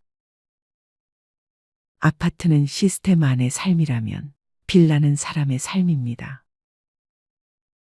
시스템은 완벽하지만 차갑고 사람의 삶은 덜 완벽하지만 따뜻합니다. 나이 들면 남의 눈보다 내 마음이 중요해집니다. 이제는 나한테 맞는 삶을 살고 싶다. 이 말은 단순한 고백 같지만 사실 굉장히 깊은 인생의 결론입니다. 아파트는 사회가 만든 기준 속의 집이라면 빌라는 내가 고른 인생의 공간입니다. 빌라로 이사한 이들의 말을 들어보면 놀라울 정도로 비슷합니다. 조용해서 좋다. 햇살이 좋아서 기분이 달라졌다. 관리비가 줄어서 숨통이 트였다. 이웃과 불필요하게 엮이지 않아 마음이 편하다. 이건 단순히 주거 형태의 문제가 아니라 삶의 방식이 달라진 결과입니다. 아파트는 인생의 속도를 상징합니다. 그 속도에 맞춰 일하고 벌고 경쟁합니다. 하지만 인생의 속도가 느려질수록 아파트는 너무 빠릅니다. 엘리베이터, 차량, 단톡방, 관리비, 모든 게 효율적이지만 그만큼 차갑습니다. 반면 빌라는 느립니다. 느린 건 불편함이 아니라 여유입니다. 그 여유가 바로 노년의 행복입니다. 나이 들면 집의 기준이 달라집니다. 젊을 때는 누가 봐도 좋은 집이었지만 이제는 내가 봐도 편한 집이 됩니다. 아파트가 체면이라면 빌라는 진심입니다. 그 진심은 외형이 아니라 마음의 안정에서 나옵니다. 삶의 속도가 천천히 흐를수록 집도 마음도 주변도 단순해져야 합니다. 그래야 그 안에서 진짜 여유를 찾을 수 있습니다. 그래서 요즘 아파트 대신 빌라를 선택하는 사람들이 늘어나는 이유. 그건 단순히 돈의 문제가 아니라 인생의 철학이 변했기 때문입니다. 이젠 누가 뭐라 해도 조용히 나답게 살고 싶어요. 그 한마디가 바로 나이 들수록 빌라를 선호하는 진짜 이유입니다. 우리는 나이 들면서 앞으로 남은 여생을 어떻게 잘 보낼까에 대한 고민을 끊임없이 하게 되는 것 같습니다. 특히나 노후에 어디서 살 것인지는 요즘 큰 화두인 것 같습니다.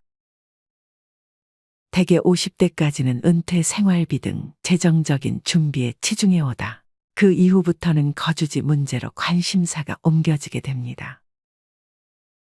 사는 곳에 따라 고령자의 삶은 전혀 달라질 수 있기 때문입니다. 살던 내 집에 계속 살지 여부부터 이사한다면 어디로 갈 것이며 집 크기는 어느 정도 할 것인지 등 고민해야 할 게 한두 가지가 아닙니다.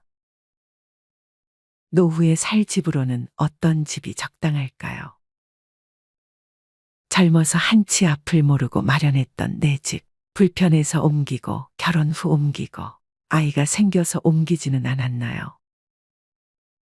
노후에는 자신의 보금자리를 젊었을 때처럼 자주 바꾸기가 쉽지 않습니다.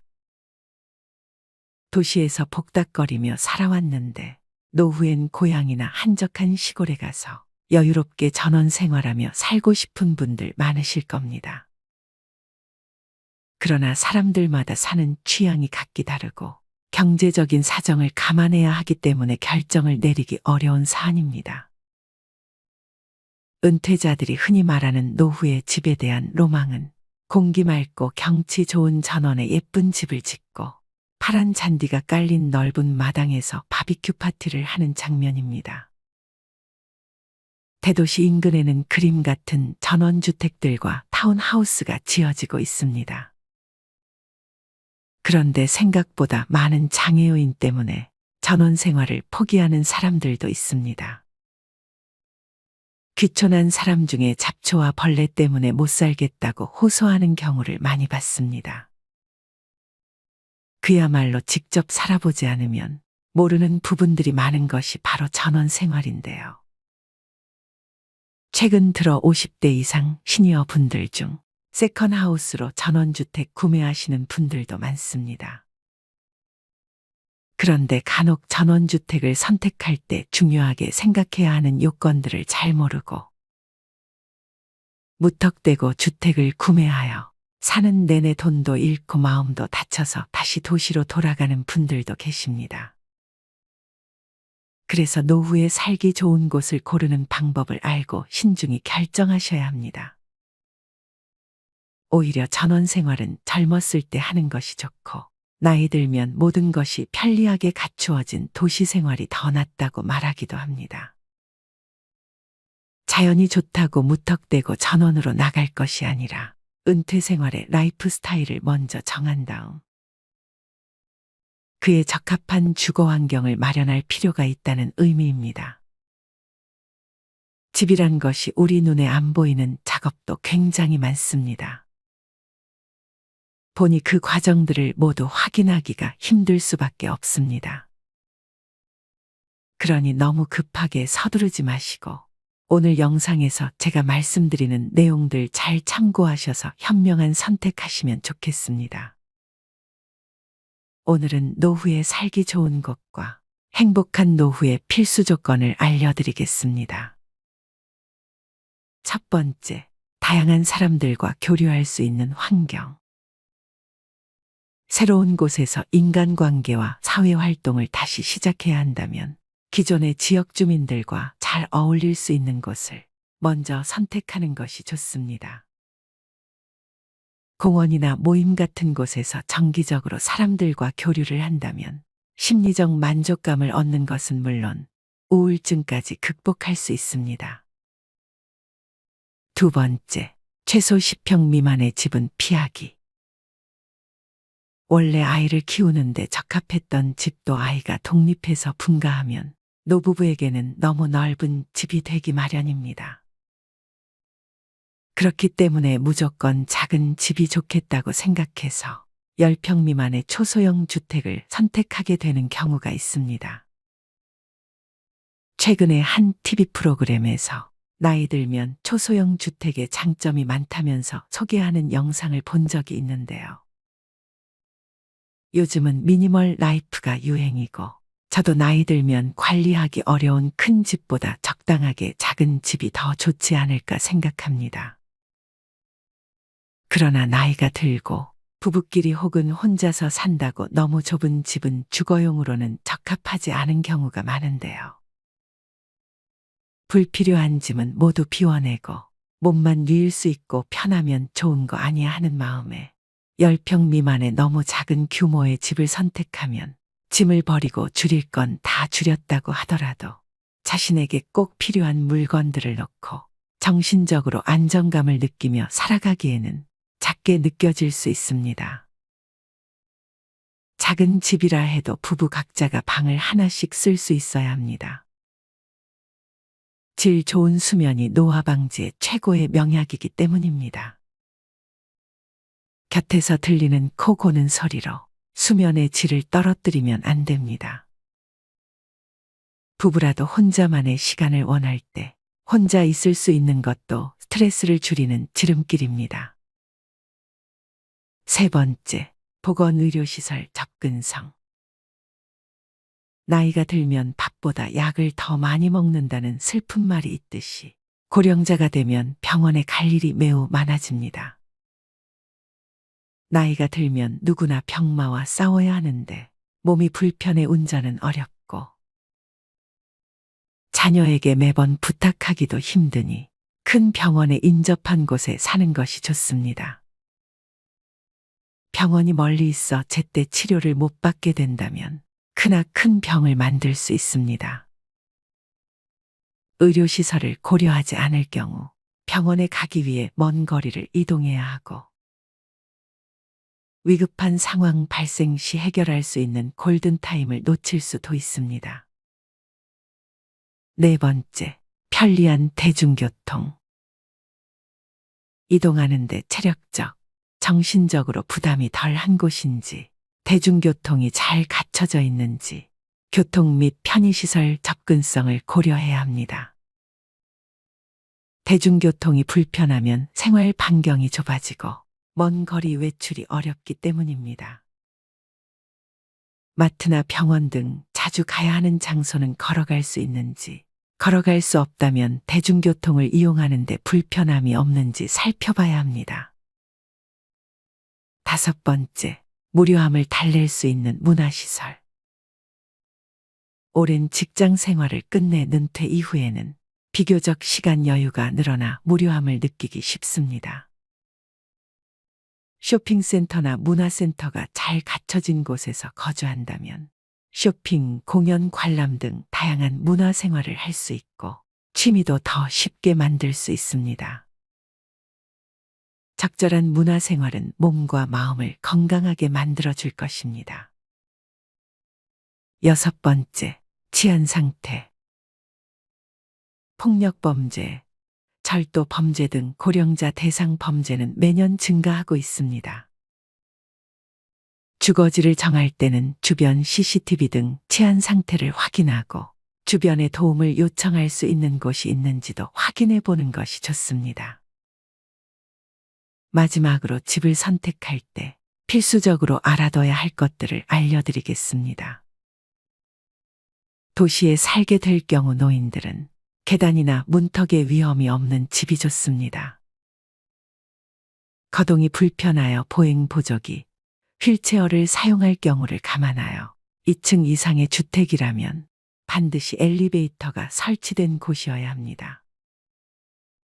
자신의 평생 꿈이던 1층의 상가를 낀 주택을 마련한 분이 무릎 때문에 계단을 오르내릴 수가 없어 정작 자신의 집에서 살지 못하게 되는 경우도 있습니다. 아파트에 살아야 한다면 아름다운 공원이나 조용한 주택가를 끼고 있는 지역을 선택한다면 고즈넉하고 아기자기한 동네를 산책하며 아쉬움을 달랠 수도 있습니다. 좀 더 적극적이라면 자연을 집 안으로 옮겨 놓을 수도 있습니다. 아파트 베란다에 꽃과 채소를 가꾸고 수족관까지 만든 집들도 있습니다. 아이들을 출가시켜 넓은 공간이 필요 없을 때 집의 평수를 줄여서 부부만의 스타일로 집을 꾸미는 것도 좋습니다. 책을 좋아하는 사람이라면 거실을 북카페처럼 꾸며서 집안에서 커피와 독서를 즐길 수도 있습니다. 도시 생활을 벗어나 아름다운 자연을 즐기며 전원 생활을 하기 위해서는 다소 번거롭게 느껴지는 중요한 절차들을 거쳐야 합니다. 무엇보다 먼저 동거 가족의 동의가 필요합니다. 은퇴 후 동반자와 마음이 통하지 않으면 아무리 멋진 주거 조건을 갖추어도 그 집이 결코 평온한 보금자리가 될 수 없기 때문입니다. 둘째로 집의 노예가 되지 않아야 합니다. 멋지게 꾸민 넓은 집에 잔디가 파랗게 깔린 마당과 텃밭은 끊임없는 관심과 노동을 필요로 합니다. 집을 가꾸는 자체를 즐기는 성격에 건강한 몸이라면 아무 문제 없지만 겉보기에 멋진 생활만 동경하고 큰 규모의 집을 관리하려면 집의 노예가 된 기분이 들 수도 있습니다. 주변의 광활한 자연이 다 내 집이라고 생각한다면 거주하는 공간은 작은 집이 오히려 바람직할 것입니다. 크고 넓은 집보다는 그곳에 살고 있는 사람들의 이야기가 담긴 공간이 더 많은 행복을 줄 것입니다. 그리고 새로 만난 이웃과 조화로운 관계를 만들어 나가는 지혜가 필요합니다. 생활 방식이 완전히 다른 사람들과 소통하고 어울리기가 쉽지 않습니다. 이웃과의 갈등 때문에 귀촌 생활이 괴로운 나날이 될 수도 있습니다. 오랜 시간 그곳에서 살아온 사람들의 삶의 방식을 우선 이해하려고 노력해야 더불어 살아갈 수 있습니다. 은퇴 후 주거 환경은 생의 마지막을 보낼 곳이 될 수 있다는 가정을 가지고 선택할 필요가 있습니다. 상주 간병도우미의 원룸을 준비하는 것도 양로원에 가지 않는 사람에게는 필요한 조치가 될 수 있습니다. 천상병 시인은 이 세상을 사는 것은 잠시 왔다 가는 소풍이라고 했습니다. 벤 한 대로 유랑하면서 자신만의 공간 2평으로도 자유로운 삶을 꿈꿀 수 있는 것이 사람입니다. 어느 지역 어떤 집이냐가 중요한 것이 아니라 얼마나 행복한 시간으로 그 공간을 채워가느냐가 중요합니다. 어차피 버리고 갈 집이니까요. 이렇게 노후에 살기 좋은 주거지 환경을 고르는 방법을 알아보았습니다. 의료시설 및 편의시설, 교통, 경제적 상황 등을 고려하지 않고 주거지를 고르신다면 노후에 정말 여러모로 피곤해질 수 있습니다. 그렇다면 우리나라 중년분들은 은퇴 이후에 어디에서 사는 것을 제일 희망할까요? 베이비붐 세대를 대상으로 노후에 희망하는 주거 형태를 조사한 적이 있습니다. 설문에 참여한 분들은 누구랄 것도 없이 주거지 주변 환경 중 병원의 유무를 첫손으로 꼽았습니다. 은퇴 후 주거지를 고를 땐 병원 이용과 쇼핑이 편리해야 하고 노인형 여가 생활이 쉽고 자녀들이 찾아오기도 쉬워야 합니다. 여기에 작은 소일거리를 할 수 있다면 더없이 좋겠죠. 더불어 대형마트와 운동시설 등 인프라가 갖춰져야 한다고 입을 모았습니다. 또한 과거보다 줄어드는 추세지만 전원 생활을 꿈꾸는 사람도 많습니다. 지난해 귀농귀촌 가구는 각각 12,411가구, 31만 8,769가구로 전년 대비 13.5%, 12.3% 감소했습니다. 지난 2020년과 2021년에는 코로나19 여파로 귀농귀촌 가구가 증가했으나 지난해 도시 지역 경기가 회복되면서 다시 감소한 것으로 나타났습니다. 전원 생활을 통한 다양한 삶의 추구, 교통 발달로 인한 접근성 증대 등 여건은 나아지고 있지만 생활하기가 생각보단 녹록지 않다는 것이 단점입니다. 과거에는 귀농귀촌이라 하면 산 좋고 물 맑은 곳에서 여생을 보내는 것이라고 받아들였습니다. 하지만 요즘은 귀농을 생계와 연결짓는 경우가 훨씬 많습니다. 시골로 이주한 도시민 대부분이 직접 농사를 짓거나 어업에 종사하는 등 경제적 동기가 작용하고 있습니다.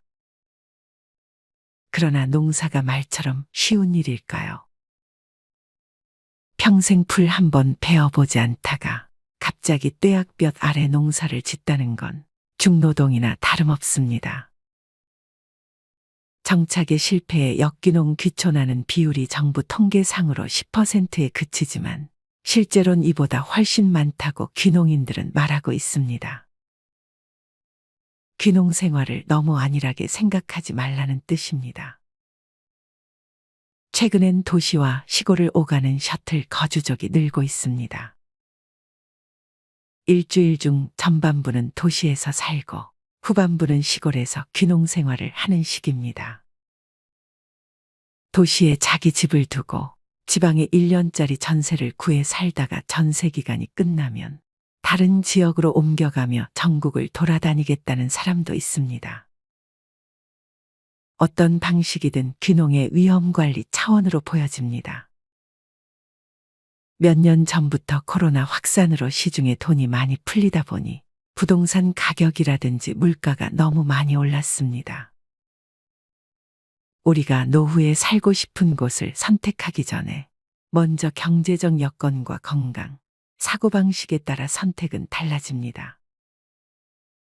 누군가의 돌봄이나 간병을 필요로 하는 상황까지 검토할 필요도 있습니다.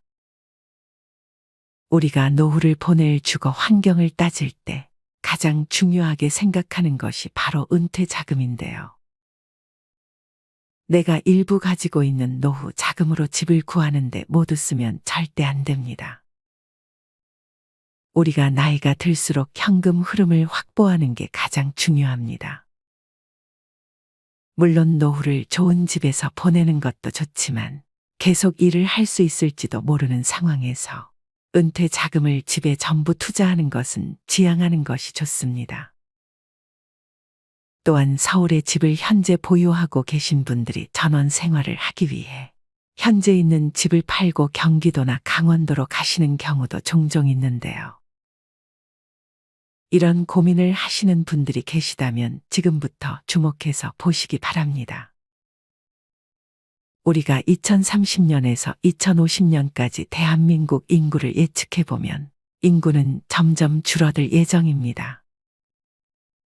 그러면 인구 소멸 지역, 즉 인구가 사람이 한 명도 살지 않는 지역이 남쪽 지역부터 서서히 늘어나게 되며 결국 사람들은 병원이나 모든 인프라가 다 있는 도시로 몰릴 수밖에 없습니다.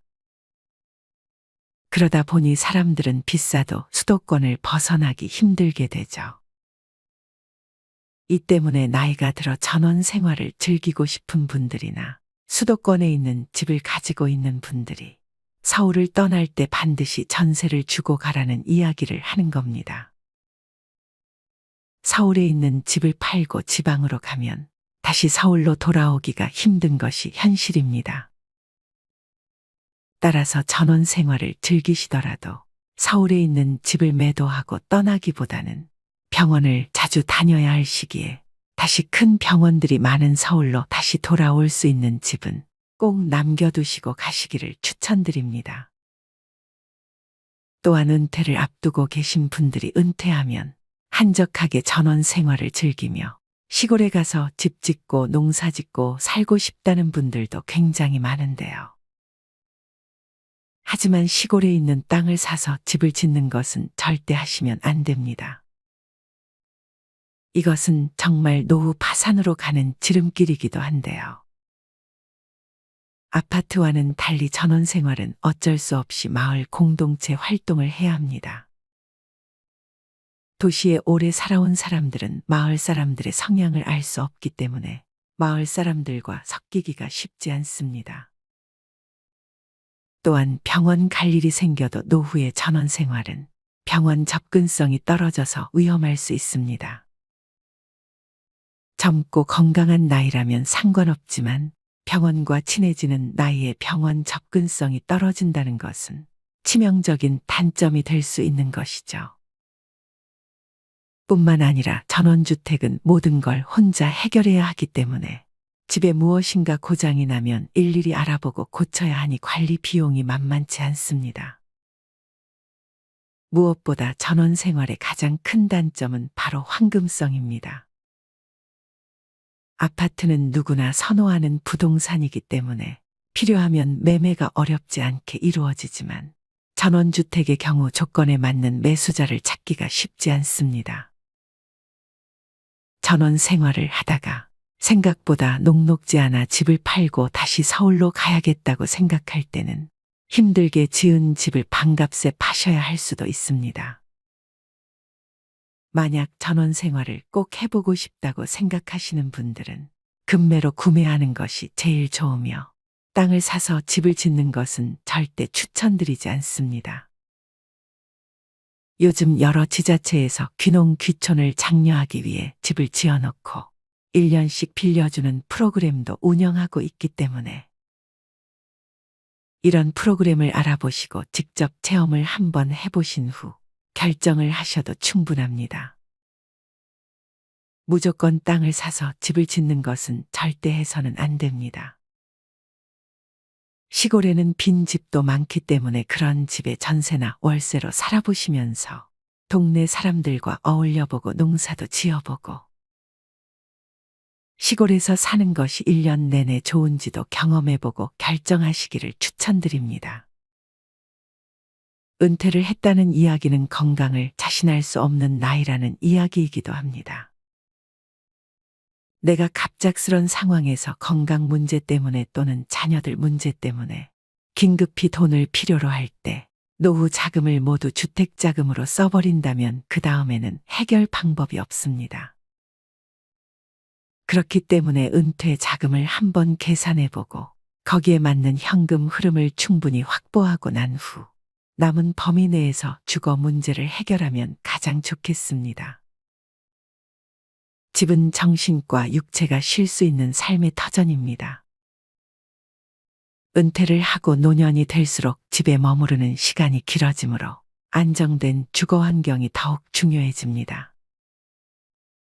젊은 시절의 거주지는 직장과 아이들 학교로 가는 교통이 편리한지, 쇼핑센터나 편의시설이 가까이 있는지가 주요 선택 조건이었고, 아울러 재산으로서 투자 가치를 갖추고 있는지도 따져봐야 했습니다.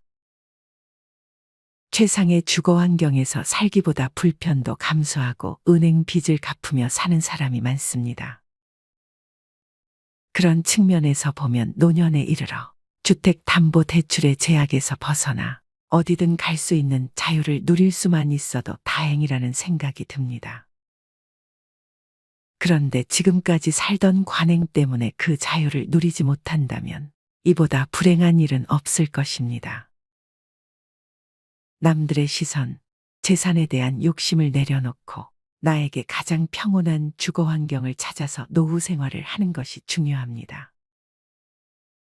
뇌과학자 정재승은 나는 어떤 공간에서 행복하고 창의적이 되며 위안을 받는지 생각해보라.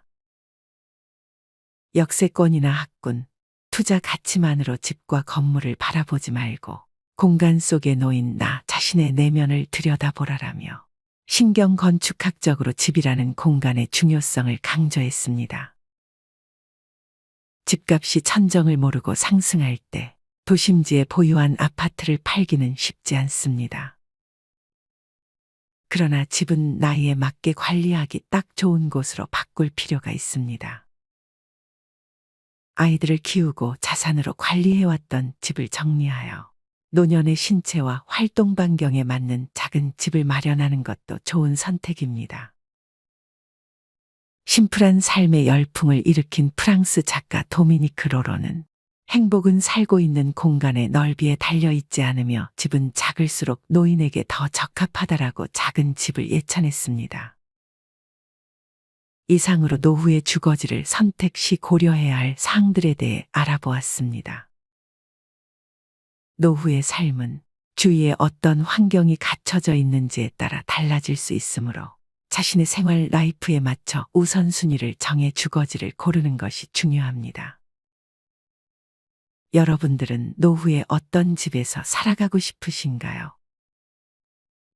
주택의 유형만이 아니라 애초부터 어디서 살 것인가, 누구와 함께 살 것인가 하는 관점도 노후 생활을 충실히 보내기 위해서 간과해서는 안 될 중요한 요소입니다.